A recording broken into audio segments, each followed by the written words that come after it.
চাই কি জানি, ওরা ফাঁসি চাই।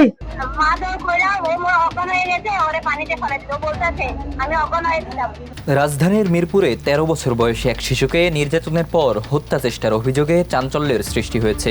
ঘটনাটি ঘটেছে মিরপুর 10 নম্বর ওয়াবদা বিল্ডিং এলাকার 30 ক্যাম্পে। অভিযোগ অনুযায়ী গত 3 জুলাই ভোররাত প্রায় 4টার দিকে অভিযুক্ত আনোয়ার শিশুটিকে তার বাসা থেকে ডেকে নিয়ে যায়। এরপর তার উপর নির্যাতন চালানো হয়। স্থানীয়দের দাবি, ঘটনাটি ধামাচাপা দিতে শিশুটিকে বাসার পাশের পানি ভর্তি একটি কুয়ায় ফেলে দেওয়া হয়। কিছুক্ষণ পর কুয়া থেকে চিৎকারের শব্দ শুনে আশপাশের লোকজন ছুটে এসে শিশুটিকে উদ্ধার করেন। পরে গুরুতর অবস্থায় তাকে হাসপাতালে ভর্তি করা হয়। বর্তমানে সে চিকিৎসাধীন রয়েছে।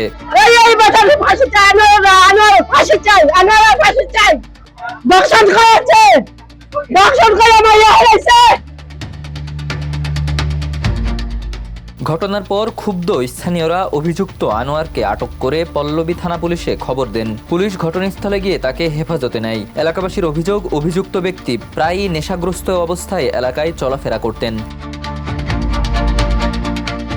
পল্লবী থানা পুলিশ জানিয়েছে, ঘটনার প্রকৃত কারণ উদ্ঘাটনে গুরুত্বের সঙ্গে তদন্ত চলছে। প্রাথমিক অভিযোগের ভিত্তিতে অভিযুক্তকে আটক করা হয়েছে। তদন্ত শেষে তার বিরুদ্ধে প্রয়োজনীয় আইনগত ব্যবস্থা নেওয়া হবে। বাইরে দেখি যে এই ঘটনা, যখন লাইট জ্বালাইছি তখন দেখি ওই লামিয়া মেটারে ওই হাউজে ডুবানো আছে। হাসপাতাল সূত্রে জানা গেছে, শিশুটির শারীরিক অবস্থা নিবিড়ভাবে পর্যবেক্ষণে রাখা হয়েছে। প্রয়োজনীয় পরীক্ষা নিরীক্ষা চলছে। মেডিকেল রিপোর্ট পাওয়ার পর ঘটনার বিষয়ে আরো বিস্তারিত তথ্য জানা যাবে। আমরা তাড়াতাড়ি তারে বাঁচাইছি এবং তার বাবারে উঠাইছি, তার ফ্যামিলি আত্মীয় স্বজন যত আছে সবাইকে আমরা ডাক দিয়া উঠাইছি এবং আমার ভাই যায়া এই বুড়াটারে ধরে আনছে।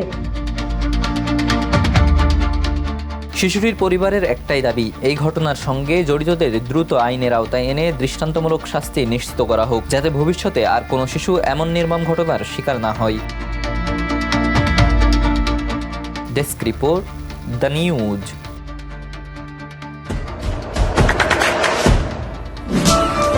দেশে দেশে সবার সাথে দ্য নিউজ।